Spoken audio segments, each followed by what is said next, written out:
what you want? To be a little less like ourselves and a little more like Jesus. I've been working on that for almost 80 years. And those things get in the way, like Deb was saying. You think you're doing just fine, and all of a sudden, you say something you didn't need to say. You think something you don't want anybody to know you thought. You don't reach out to that person. You don't open that door. You don't smile. You don't forgive. Because whatever that person did, it really hurt. But what would Jesus do? What would Jesus do? So we go through those dark places. But guess what? I believe the light is already here. The Christ has already returned. Never did leave, that's what I'm hearing. It's always been here. The Spirit of a living God is with every single one of you. You're never alone. The angels are looking after you. And I've been thinking, what's wrong? Nothing wrong with the divine. But how am I standing in the way of what the good Lord's trying to do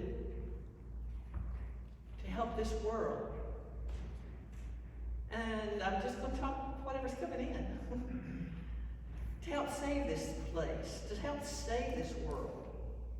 And what am I saying about saving it? It's already. You just saying, this is my Father's world. We made a contract with God ages ago. We really did. And date, I'm seeing some date, but it's blurry. Tell me what date about did that we signed some forms saying that in God we trust. 1776. In God we trust. We used to have that, and that's been taken off a lot of places, folks.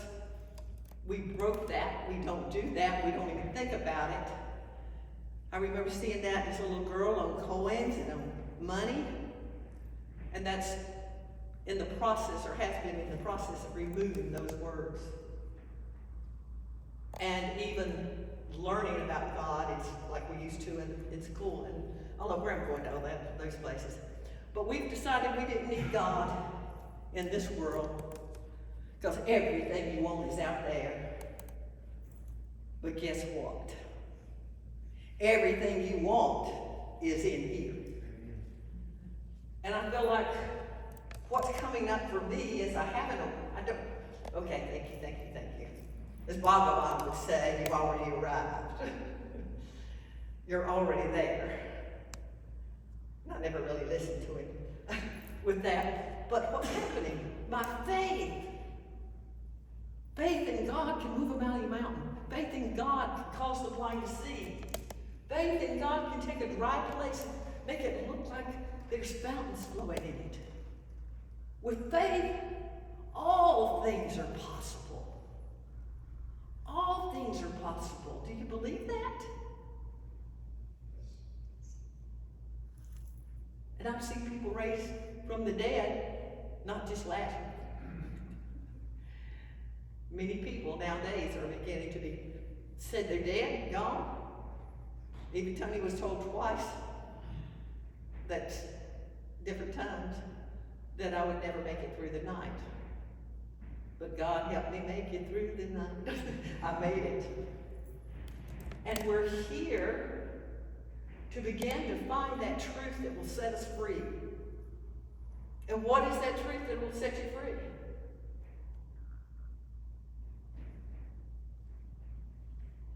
God in me, hope of glory. Or Christ in me. That's the Spirit of the living God. That Spirit has been given to every single one of us because we could not live or breathe or have our being without the Spirit of the living God that's right here with us right now. And as we come together, I'm seeing more and more, the more we come together, the more that energy begins to amplify in you and in me. Because our light helps your light, and your light helps my light, because we're connected with each other. Where two or more are gathered, there I am in the midst, but there's always two or more of us, you know. There's the body, mind, spirit, all that. We're never alone. But we're right on that brink of having faith, of knowing all things are possible. I'm having more calls than I used to have calls all the time for doing healing work, and I backed away from that because people were saying Elizabeth was doing it, and I've said this before, and I don't know what's coming up, but anyway, it's not I, or it's not the me in me that's doing it. It's the Christ within that does the work, the light within that does the work. But I want to remind you, you and the divine are one. I and the Father are one, as Jesus said. So he said, all that I am, you are too. So you and the Father are one also. When Moses was looking up at the burning bush and wanted to know what it was, and he goes up there and the voice starts talking to him, he wants to know, who's that voice? Who's that flame that is burning something, but it's not devouring it, it's not burning it away? What is this? Who is it? What did he answer? What was that? Who? I am. I am. I am the Lord thy God. I am that creator. I am. You never call yourself I am, do you? Every day. Every day you speak your true name to somebody. I'm going to the grocery store right now. I'm going to visit a friend. I'm thinking about getting a new car. I'm thinking about this, I'm thinking about that. I am. You are, when you put that word I, whether you're recognizing it or not, that's recognizing the Christ in you as one with you, because that I am is taking you where you're wanting to go. So you and the Father are one. You and the original Creator are one, just like Jesus was. And Jesus came. I think a lot of things in the Bible have gotten a little off track. But I'll tell you one thing. Whatever I say, or you're listening to anybody else, some guru or some high priest or whoever we used to bow down to and worship, it's the I am in us that's leading us and guiding us. It's not the person per se. And when they tell you something and you wonder about it, well, I'm not sure about that. Go to your heart. Ask the question of the divine in you. Is this right for me? Is this right for me?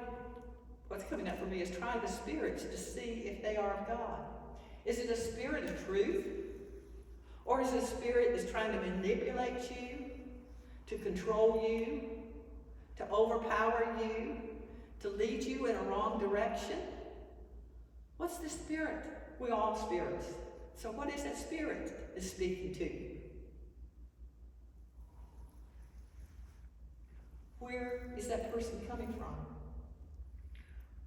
Ever since a little girl, I watched in so many places, everything revolved around, I want your money. I want your money. I'll do it for you, but give me money. Why do you think it's turned so dark over this world? Why are people so divided? Because the powers that be through humanity, they're the ones that were dealing in the silver and gold and the power that's out there. But the day you came in and was born here, you came in with that energy of making a contract with God. I was born to serve the divine. You were too. And how does that look? It doesn't mean getting out there and scrubbing floors and all those kinds of things. It's being kind. It's doing those things that Jesus did, yeah. And walking into that place. where there's no guilt within you that you have to hold, no hate, no bitterness, and that's coming up, and you're having old memories. It's like, turn it loose, let it go. That was then, this is now. You're beginning to create a whole new world. It's going to be the people that are doing this because Babylon is falling. What is Babylon? It's the high authorities, or those that are in high places. There's beings in high places that wrestle against us. And so that wrestling, or that war is going on within our mind and within our heart right now. But you are to be the overcomers. You are here to be an overcomer. Jesus is the one that came in to show us the way to overcome all the outer temptations of the flesh. The spirit within is coming into that pure light where we can listen to our own hearts. So as that world is calling, it's going to be dissolving. Jesus, when he was baptized, that was a part of that dove coming down and landing on his head is symbology of the whole Spirit of God was given unto him. And it's the same for you too. Well, what happened? That when you see it, he goes up on a mountain, and it says that he's tempted of the devil. Everything you've ever been tempted with. He was tempted just like you. You can think of the worst thing, and it popped in his mind. He thought about it. But then he would say, get behind me. I'm not accepting what the world can give me. I serve only God. And he walked through that, and then he came to that place of walking through many obstacles until he got to that place of the cross. And that's a place he did not want to go. Because you see him in the Garden of Gethsemane. Oh, Father, if this can, please let this pass from me. Let it pass from me. But for this I came into the world. For this I came into the world. I'm hearing that differently than I heard it before. We go through all our pains, all of our struggles, and all of our overcoming of the desires or the hate or the bitterness.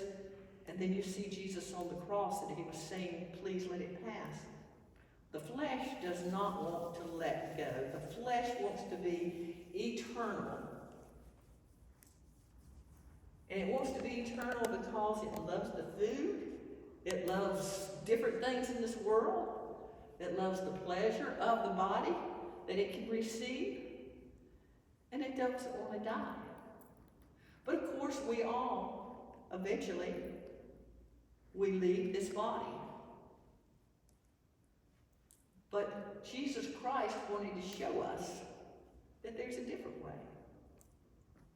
We're in this fleshly body just like he is. But he died, the symbology was, he died willingly to the flesh. To the flesh. He died to the flesh. He overcame all things. All things. All things. I know Mom used to tell me, Elizabeth, and Daddy did too. I was talking about what's right and wrong. They said, well, you should know, but if you, I wanted to go to a movie when I was about 11. I wasn't allowed to do that. And some friends had asked me to, and finally Daddy was coaching Mom along too. She said, if you feel like that Jesus will walk in with you, or God will walk in that movie theater and be okay and sit with you, you go ahead and do it. But he said, if you're about to enter into anything that you feel like you'd be uncomfortable with God being with you in that process, don't do it. Don't do it. I think I took that with me for a long time, but there's then you get to be a teenager, this, that, and the other, and there's things, blah, blah, blah, blah, blah. And then that we've been taught things that are right and wrong, do's and don'ts, that aren't necessarily the truth, that the hierarchies and different ones have taught us, or things it's okay to do that they've taught us. So we get to that place, how do I want to be more like my brother, Jesus, and less like me. How do I do it? So you have all this confusion in you. And it's not just from this lifetime, folks. It's the soul that never dies. The soul that never dies. So when I learn the lessons, like in first grade or second grade in embodiment, we drop that and we go into the next big lessons of for how many years you're going to live, and you drop that and you keep going. Well, how many times do you think you've been incarnated? Enough to be in graduation, folks. We're right here where it happens. This earth is a pathway to mastership. And many of you will receive your master's degree, if you will, in this lifetime. You'll be master over yourself. You'll be master over matter. You'll be master, over your thoughts, feelings, things like that. But you're not master over anybody else. You're the one that you need to look after. I'm the one I need to look after. But it's a time that we're waking up. And we're here not to try to force anybody to change their lifestyle or anything else. To love them just as they are.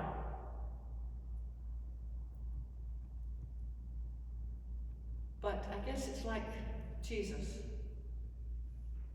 He just walked and people followed him. They wanted to be around him. Why? That wasn't a nice thought. It was like the youngsters that's into different things might say, because he's got drugs or alcohol. No, he had something higher that would get you much higher than anything like that. It would get you high on peace, high on love, high on helping each other, high on forgiveness. You're rising above it. You're rising above it in consciousness. He had this great power to offer everybody the power of love and the power of forgiveness. Wow. When you have that, and you've mastered those two things, you're ready. You don't have to be on a platform. You don't have to, wherever you go, people will want to be near you. They want to be sitting down talking with you. My God has the answer to every problem that I can't solve. And as you begin to open up your heart and your compassion, you're going to find that compassion is going to touch so many people that you'll know what their heart is feeling. You'll know what their pain is. And you'll be there for them to help them find that answer. Am I making any sense? And it's not something you have to learn. It's not something you have to read about. Where does the information come from? The information from the beginning of creation. You possess it. I don't feel like I do. It's my answer. I don't know why that came out. I'm going to accept it as truth. We have the ability to tap into any records by thinking of it.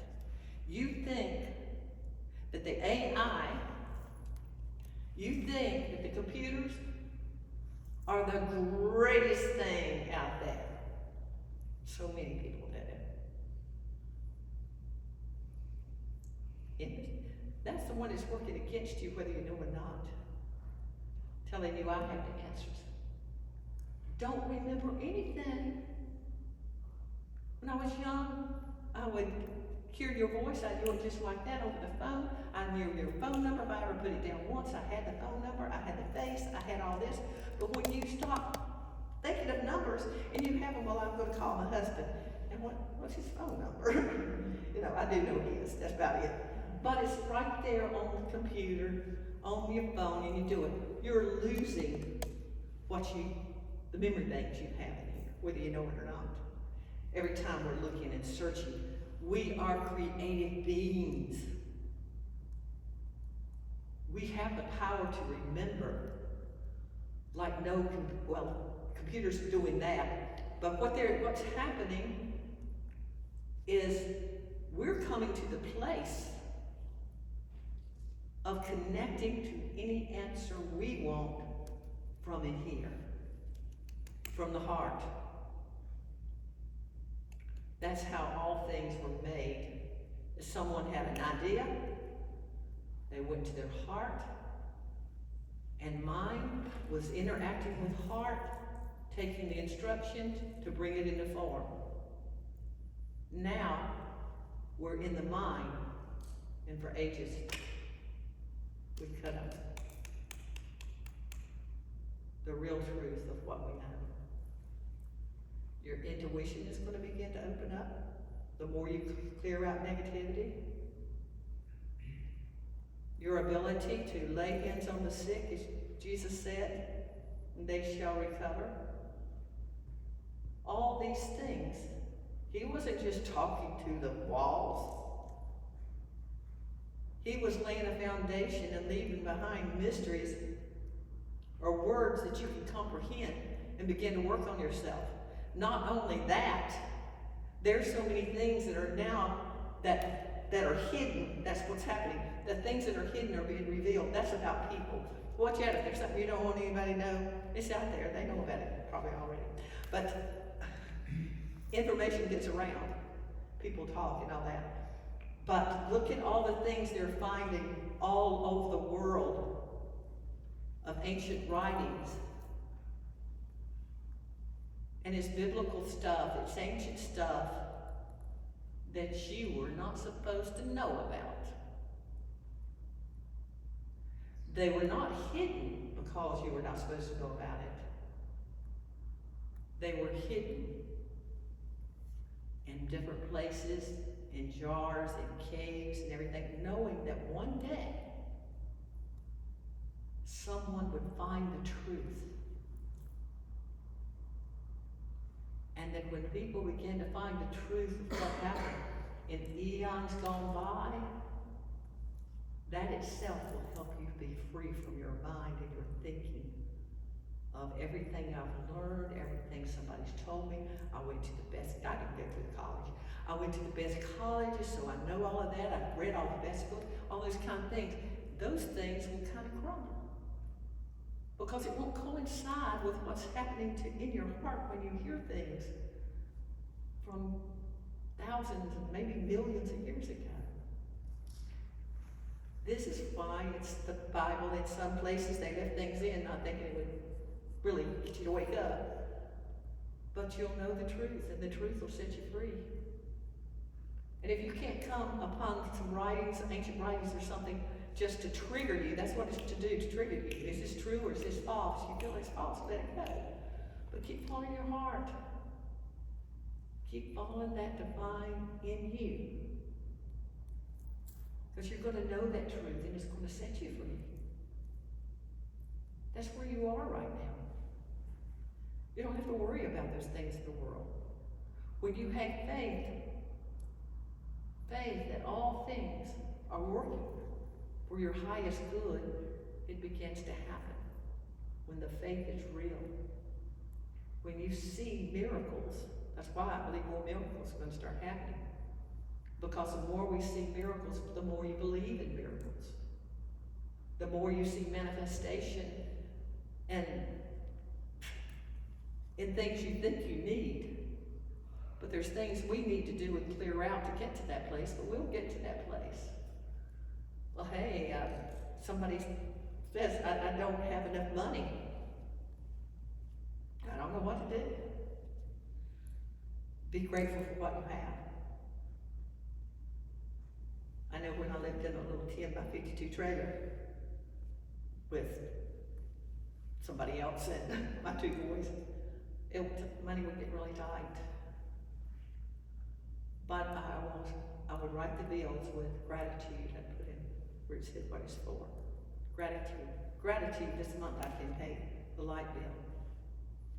Gratitude, the phone's not cut off. Gratitude, groceries. Gratitude. But in that gratitude,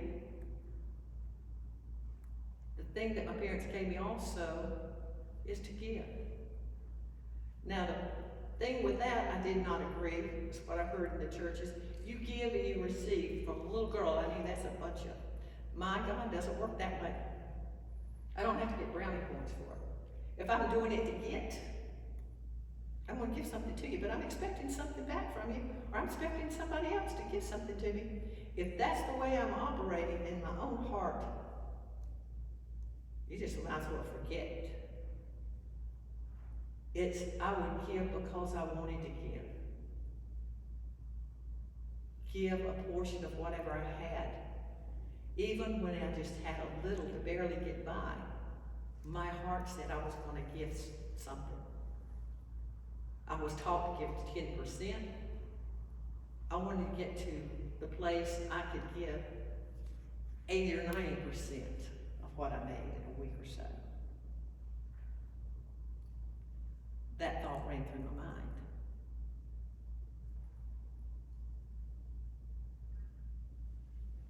Just because you want to help support or do something for somebody else, if you're not even thinking about that, when thoughts like that come up for you, the day will come when that will happen. I promise you. If your heart's right, the day will come. You will want for nothing. When you're grateful for everything, but don't just take this as a literal thing like I was being taught, you've got to give to receive. You give from your heart. Give a smile. Even what we were talking about, opening a door for somebody. All these little things you do, don't do it just because I said it. I'm no dictator, but when you see it for yourself, you have to experience these things. Try it to see if it works. You see somebody that, well, I would love to give that person a $10 bill. Well, thank you, I really needed that. Just doing it because you want to do it. And it could be somebody that's dressed up, looking great, but maybe their pocketbook's a little empty today or whatever. You go with your heart. You try things. See if a smile works for you. See if you open the door. People react back to you. Maybe not that day, but some other time you'll find that kindness coming back to you. Like that song that Dale was singing. I want to be a little kinder. I want to do what my brother Jesus would do and do less like me. And you're not doing it actually for brownie points or anything, but you're in school. You're on the pathway to mastership. Everything and every person you meet has a lesson for you, or you have a lesson for them. Or you wouldn't be coming together. We're learning, whether on the earthly level or through just picking up frequencies from other people. That I want to be like that person. I want to do that. Or no, I don't want to do that. I don't want to be involved in that. I'm just kind of rattling. But is this making sense to you? I know your life is beginning, just like a little chicken coming out of an egg. We're beginning to peck away to see what are those obstacles that are keeping me from living this bigger life here on earth. Of not worrying about anything. Of helping that person, just like I think I may have mentioned it last week. You'll open the blind eyes, you'll see the lame walk, the blind will begin to see, the deaf will hear. This can be true on this physical level. I've seen things happen like that. It's true. But it's a great thing to help somebody be talking to them and they say, oh, I understand. Or, oh, I can hear what you're saying now. But it's the aha moment of you opened my eyes. Or somebody in a situation they just can't get free of it. And you're sharing something about yourself. And they're in this awful place, can't get out of it. But you're telling that person how you got out of it. And the next thing they know, they're stepping out of that job, they're stepping out of that relationship, they're stepping out of that apartment, whatever it is that they don't feel that it's really pulling them down. If you've done it, just like Jesus says, all that I do, you can do it also. All that anybody else has done, you actually have the ability to do that also. And greater than this can you do. As you go to that Father within. Yes, it's time for me to be quiet, but you speak. Excuse me. My throat's dry.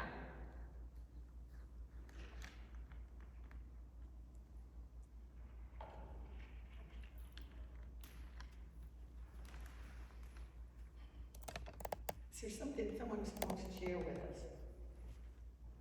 Anybody?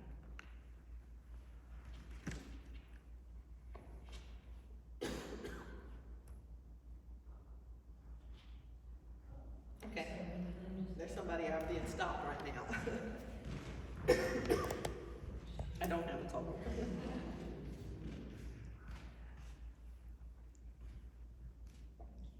It's just a little thing, but it meant something to me, so I'll share it. So whenever you were talking about giving, what came to my mind was giving is, what I think I heard you say is, giving is not a transactional relationship, but it's well, I just put it's not transactional, it's relational. Yes. And I guess in that relational being, what it reminded me of when I opened the door for somebody, it's just like at a restaurant or something. Without saying a word, it's acknowledging the Christ in them, the namaste process. And, so thank you for that. And have a blessed day. Things of that nature. I said, have a blessed day to one man, and he stopped me. He said, I've been having a horrible day today. I said, how you doing? He said, I've been having a horrible day. And I said, well, I want you to have a blessed day. And he just smiled. And he said, I never thought of that. I said, yeah, go out and get in the sunshine, go walk in a park, do something fun that you'd love to do, and just have a blessed day. I want to try that. And I could see him straighten up. He was an elderly man. What am I talking about elderly? I'll be 80 before long. But he was, I could tell he had joy in him. Just doing that little thing. And we all have the ability to do that. We do. Anyone else?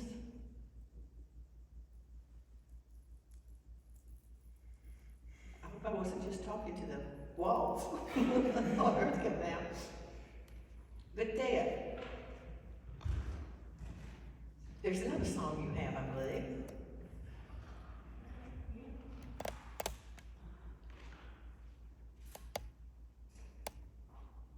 And I forgot what it was. Me too. I'm up here somewhere. Tell me the name of it. All the things that I have held dear, Yes. vanities that whisper in my ear. What would I do if they all disappeared? Yes. That's what I thought she picked out the perfect song. Because once you go through all this stuff in you, you think, well, I want this, I want to do this, I want to do that, I don't want my life to change, I want da. But one of these days, those things are going to be taken away from all of us. We won't be here. So it's time for us to put first things first. Dad, let us know what's first things first. I've got to get over here because I got to move. She sings, it makes my You whole guys life. can see those foreigners coming to the FICA Cup and talking about America Amen. and how they apologized for what they thought about America all their lives, listening to their media, talking about how bad we were and how they'd get killed if they come over here, and blah, blah, blah. One guy was from France, and he said, I always have said, Viva la France. He said, now I say, Viva America. So anyway. Did that song move your heart? Did it touch your heart? Yes. You know why? She's walked the path. that she used to. She didn't put God first. Hope you don't mind me saying this. But that's what it is. I mean, when we walk a certain path, you touch somebody else's heart by what you're saying. Because you walk in the same places they're walking, and you're talking about what you went through. They're trying to tell you all that they went through. You say, wait a minute, son. Wait a minute, hon. I want to tell you something.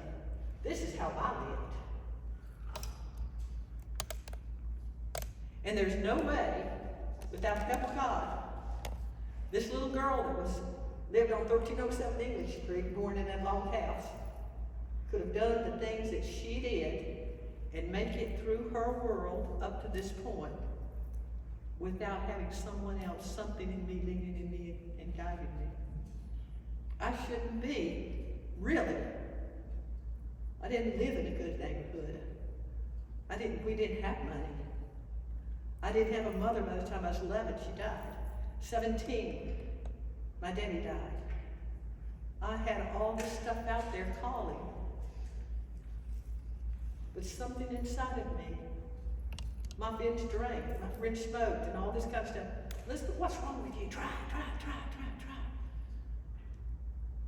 I love being with my friends, but I had no desire to do those things. Something said, that's not for me. Did try a cigarette, and I got choked on it, and that's what I was doing here. But when you walk through things, you have the ability to lift somebody up out of that gutter. You have, if even it's a job or something like that somebody's miserable in, and you change jobs and found someplace that you have the ability to lift somebody else up and say, this is how you can do it. You've been in an abusive relationship or a marriage, horrible, and somebody else can't get out of theirs because they think they're going to be killed. You step up and start telling your own story of what you went through and see if you can't help them get out of that relationship without harm. That's why we go through this junk, is to help somebody else. So let's make our life worthwhile by bringing light into somebody else's world. And that's a part of tithing, to giving back the blessings that you had from the knowledge that you received from the path that you walked. Time to wake up and be who you came to be.